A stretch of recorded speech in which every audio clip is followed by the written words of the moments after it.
Welcome to the Flame Tree Myth and Fiction Podcast.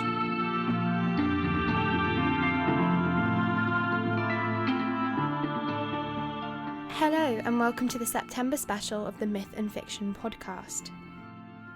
Today's guest star is V. Castro, and this is a conversation that her and Nick had at London Book Fair in March.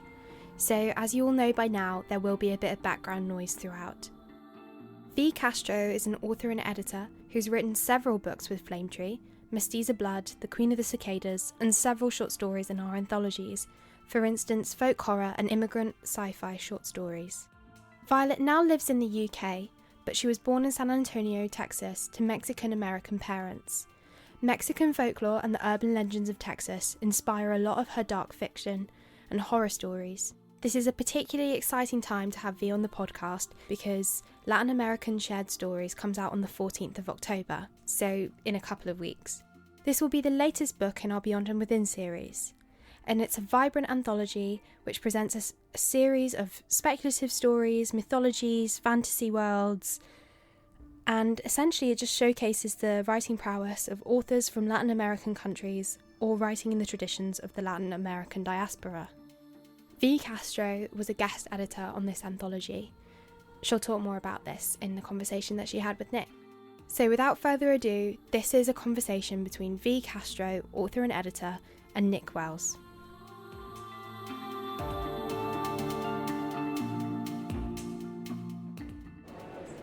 Okay, so I'm here with the fabulous V. Castro. who obviously has written several books for us, but also for many other people. Would you like to tell us what you've been writing recently? Because I know you've got some books out and coming out. Yeah, so, well, when it comes to Flame Tree, most importantly, we've got the Latin American Shared Stories anthology that comes out right in time for spooky season. So you'll get, stories from across multiple cultures, and some are very scary, some are just interesting and make you think, and you'll sit with them for a while, which, hey, both are great. I'm also writing a book about the dark feminine for Watkins. So I'm taking various goddesses and entities across cultures, retelling their stories, but also giving you a little history about where they originated and how they've also have been adapted and are in, how we use them to this day. And finally, you get like a little bit of V. Castro goddess wisdom, something you would see like on an oracle card. And other than that, I've got a YA horror collection coming out in June. And then there's next year's books, but yeah, quite a bit of stuff going on. So I've noticed that unlike some authors, you don't stick to one lane. You like to explore all sorts of different genres. Yes. How do you decide what you're going to do next?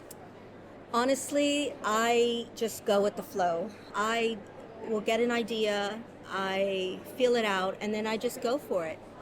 Other times I'll get approached and will have to write something for that.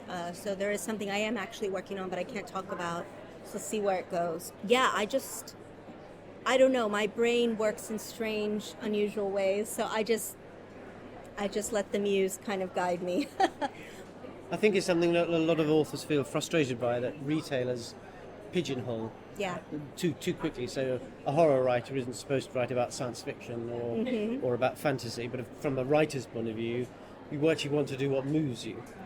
Absolutely. And also, let's see what's happening in the world, or what's happening, within. So recently I self-published it, but it's my journey with plant medicine in the Amazon jungle. But I felt such a fire and passionate about that experience that I just had to get it out there. And it's really short. It's like 6,000 words, so it's nothing that I would give to a publisher. But I just felt this calling to write about it and talk about, ayahuasca and psilocybin and heartbreak and healing and kind of going within. So I just do whatever I know this sounds I do whatever the hell I want because life is too short, and you know what? It always finds a home. I truly believe that if you have something to give to the collective consciousness of humanity, it will find its home, it'll find its people, whether you self-publish, you go indie press, you go small press, or you go big five. Every book, like every human on this planet, has a journey, and you just don't know where that's going to go. And retailers, that's all right, but I don't think, the earliest writers said, I wonder where's this going to go on a shelf. I think that's probably one of the most frustrating things about publishing is the shelf. Yeah, no, that's got to be right. But therefore, do you find yourself driven by yourself as, let's say, V. Castro as the writer, or V. Castro with a Latin tradition? It is so hard for me to divorce my identity, my experiences, and who I am, because walking around the world as a brown woman, I can't change that. I can't be anything else, and the world is, I see it through that lens. And of course I write characters of different cultures and backgrounds and identities and genders, but where I come from, my culture, my history, my ancestry, my ancestors, my spiritual beliefs, they're with me all the time, and they do influence me. So yeah, and also I feel for a very long time, publishing hasn't had a spotlight on Aztec mythology or Mesoamerican history.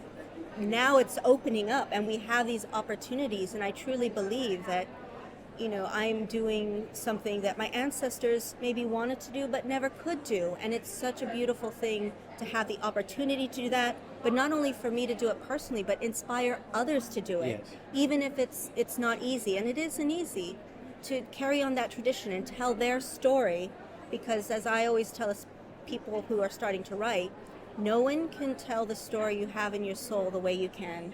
It's your voice, it's your heart, it's your soul, and it was put there for a reason. So get it out there. So yeah. Have you always felt like that, or did that come to you as you started writing? When you were younger, did you feel that strength of purpose? I think when I was younger, I was definitely more of a bookworm when I was younger, and I wrote kind of silly horror stories and ghosts, and one of my favorite books when I was little was Scary Stories to Tell in the Dark. And, I read it over and over and over, and until then I graduated straight to like V.C. Andrews and Stephen King and Anne Rice. Like all this stuff I shouldn't have been reading and watching because I had Blockbuster back then. But yeah, it's just been kind of something that's developed over time.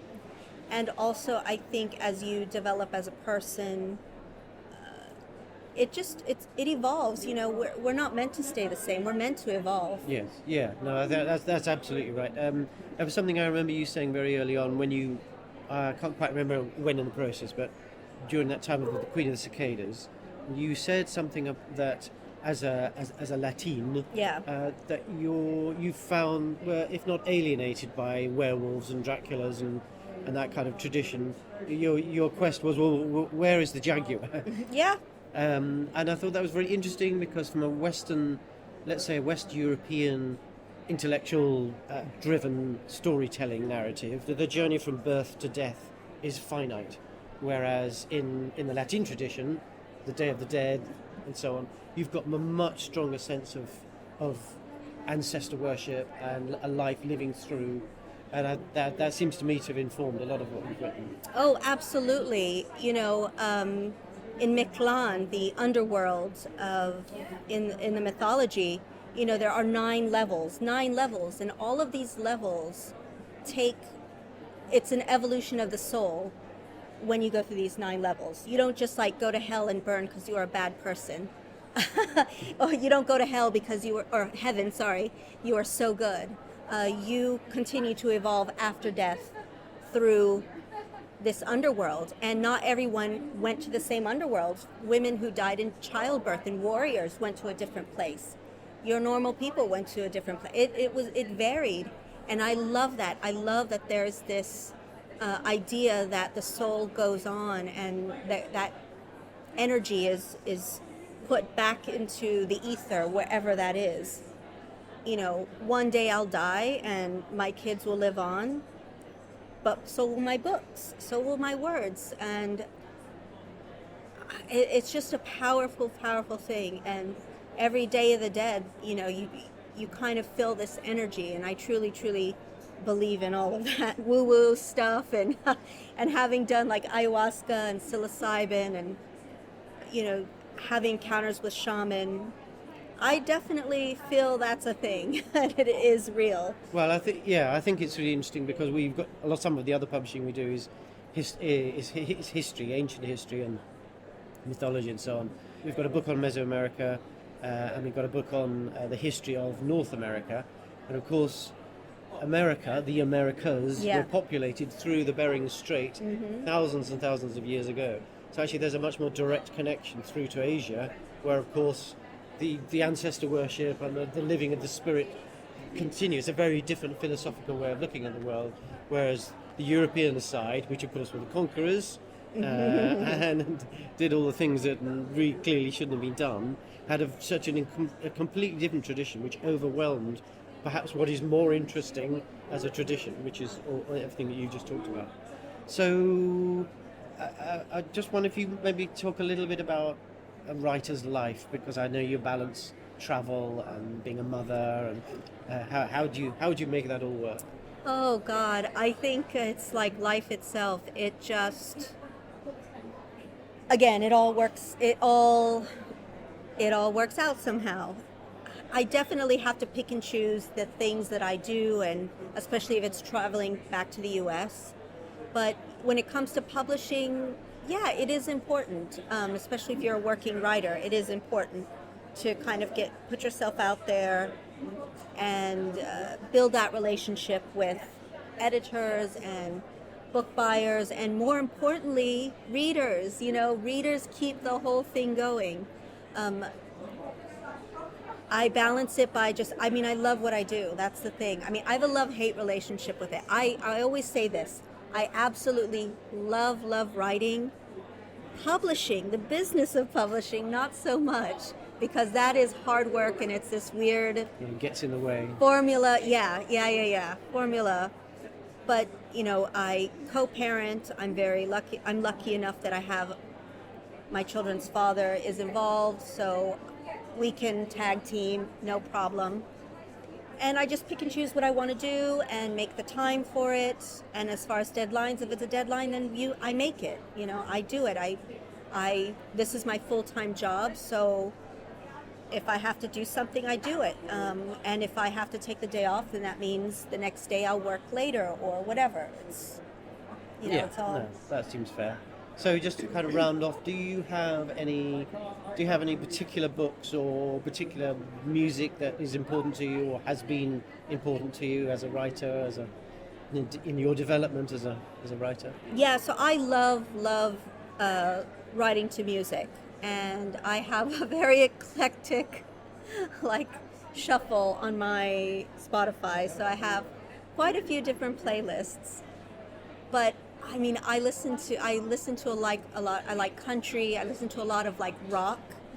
So, you know, you'll get Stevie Nicks, you'll get Fleetwood Mac, and then if I'm going to the gym, you'll get Iron Maiden, and then some Megan Thee Stallion throw in and Cardi B. And then if my kids are in the car, then we're listening to pop music. And I love classical. I just love music. I like art. I like creativity. I appreciate anything that makes me feel something. Anything that, I guess, gives me another perspective, another emotion when it comes to this experience called living in life. Yes. And as far as a book to take to the desert, and that I've read many times. I actually took this book to Kilimanjaro when I climbed it years ago, and I did summit Kilimanjaro, was Dune. I love Dune. It's one of my all-time favorite books. I've read all of them, even the ones his son wrote. I don't know, it's this iconic story. I love the characters, I love the creatures, I love the sandworms. I just geek out to that. And also, I wrote that first Anne Rice book, Interview with the Vampire, for me, that I first read. That in itself is just, I love vampires, so I've written a lot of vampire books. Yeah, so those are probably... Okay. No, okay. That's Sorry, fantastic. that was long. No, that was good. That was great. All right, well, thank you so much. Thank you for having me. I hope you've enjoyed it. Oh, I've always We done. certainly did. Thank you. Thank Bye, you. everyone.